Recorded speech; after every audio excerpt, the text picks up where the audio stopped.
booties for black girl nerds.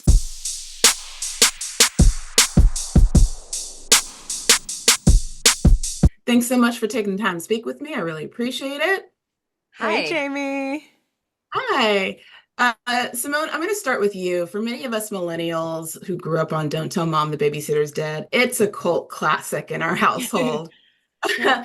As you stepped into this role as Tanya, did you connect with any of the original cast or the crew as you were preparing for this role? Oh, connecting with the original cast.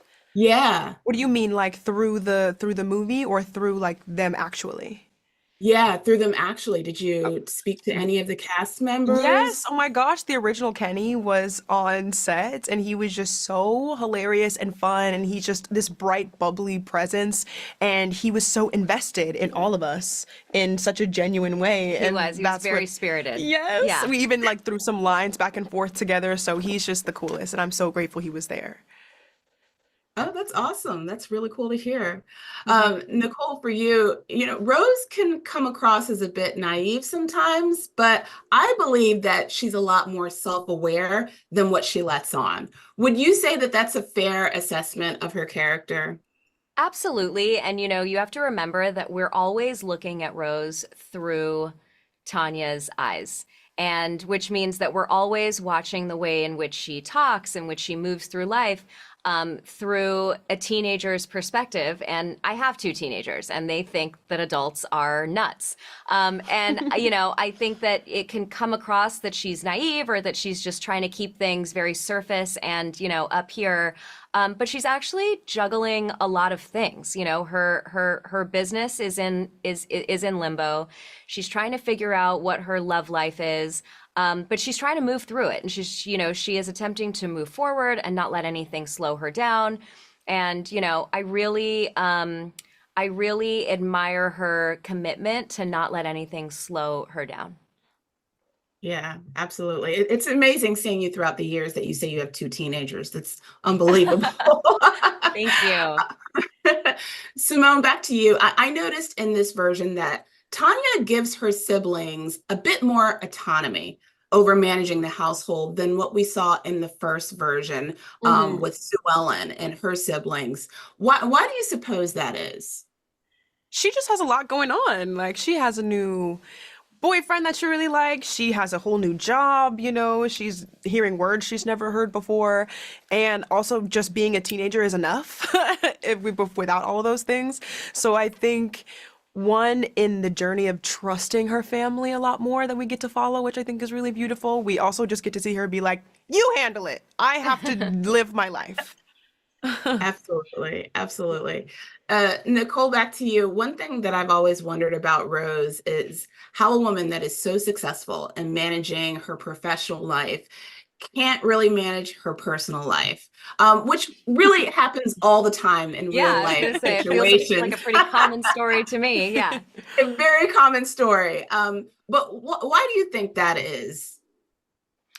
Well, the movie really focuses on that Rose has been in this business for a long time, and the world is shifting, and that is very real, And so, as we, as Rose attempts to balance her life but keep everything moving, just moving forward.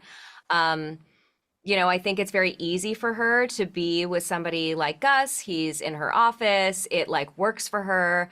Um, but I don't even know, I don't necessarily think that that's like where she's going to find love either. Like I think it's really just a matter of convenience. And it's, once she has her Gus discovery, I think that's like a moment for her to be like, no, this does not fit with my brand and I simply don't need this. We're just going to keep it moving. Hmm. Indeed. There's so many great moments in this film. There's funny moments, there's really tender moments. And for you, Simone, is there a moment or a scene that still resonates with you long after wrapping and finishing up this film? Oh my gosh, there's so many. The one that comes to mind right now is the scene with Kenny, with Danielle. He is just a brilliant actor where He we is. are sitting down and we're just talking about everything is kind of falling apart and we're just talking about the real and what we haven't talked about. And that scene was just so special because it was so honest and we were so present.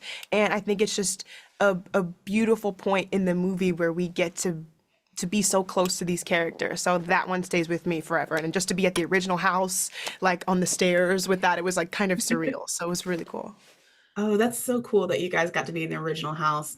Well, thank you so much for taking the time to speak to Black Girl Nerds. Really enjoyed this. It just brought all the old memories back from when I saw the first film. Yes. And I really appreciate your time. Thank you. Thank you so much. Thank you. Thank you, Wade, for taking the time to speak with me today. I really appreciate it. Please, thank you for being here. So I really enjoyed the nostalgic moments from this film, to lines like, "I'm right on top of that, Rose," but also the creative liberties that you guys took with this film and giving us these really fresh moments. So can you share with us the process of keeping parts of the original film in this version versus taking those creative liberties? Yeah, absolutely.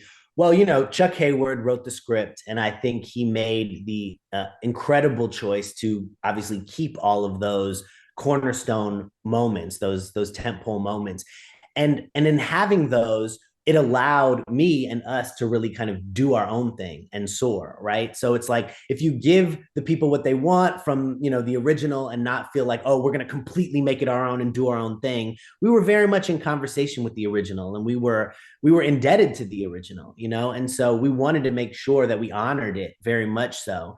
And in doing that, it, I think, allowed us to take these liberties that you're talking about, to kind of one up them in some ways. I mean, even the people like, and we're close with a lot of the cast now. I mean, our goal is to make sure that, the audiences that see this movie are like, oh, have you seen Don't Tell Mom? And somebody's like, oh yeah, Christina Applegate. And they're like, what? No, Simone Joy Jones. Like, that's the one. I mean, I think the whole plan is to be the new one, but they completely set the table for us. I mean, it's good that you did that, because it's a nice balance to allow the nostalgia to be there for us, the millennials that enjoyed the original film, but then also to bring in a new generation of fans that may have not seen the 1991 version. So I like that balance there. Many of us know you from your work as an actor here at Black Girl Nerds. We know you from Insecure. But does your work as an actor, does your experience rather, does that help inform you as a director? Yeah.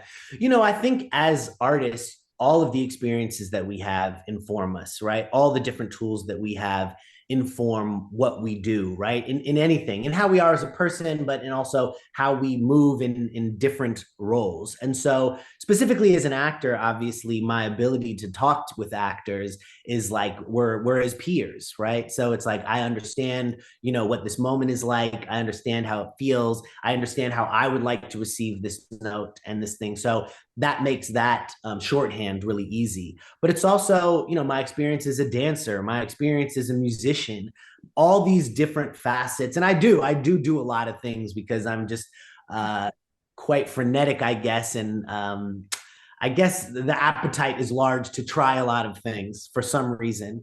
And all of those different things that I've done in my life are completely instrumental to being a director, because in a lot of ways, you have to know all of those things and feel all of those things, but you don't really do any of those things. Everyone else does the things, and you kind of just help people get to that place. Wade, the multi-hyphenate. That's good. It makes you a valuable asset, having multiple skills. So that's fantastic. This film is a modern take on the early 90s film that we've all come to know and love.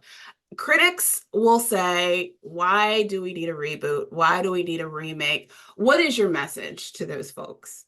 Yeah.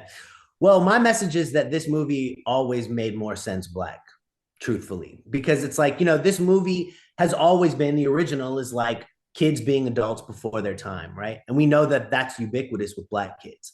And so for me to be able to have this movie about young Black kids that are forced to be adults before your time, that is just that's a message that's important, it's ripe, and it needs to be out there right now. And then to do it in this way, I mean, particularly, I think we've had a lot of Black satire, we've had a lot of Black horror, But, Ferris Bueller was a real touchstone for me in this movie, which is like, essentially a fantasy where like kids can get away with whatever. You're never worried about them. And I think that was important to be able to show that, because it's like, obviously you have these young Black kids dealing with this old dead white lady's body, Weekend at Bernie's type thing. And a lot of the time, and in reality, that's a terrible, frightening situation. You know what I mean? But it was really important to me that the movie always felt buoyant.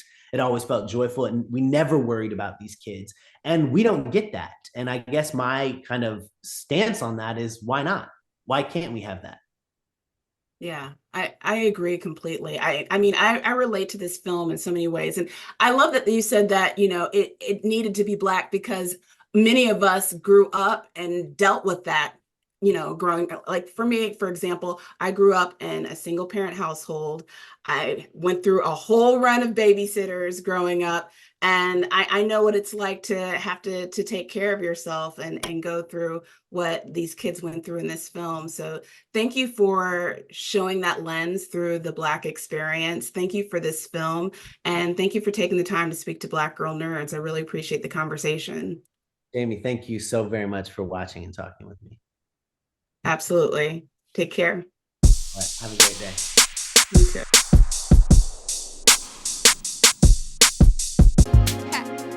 Better shake your booties for Black Girl Nerds. Better shake your booties for Black Girl Nerds.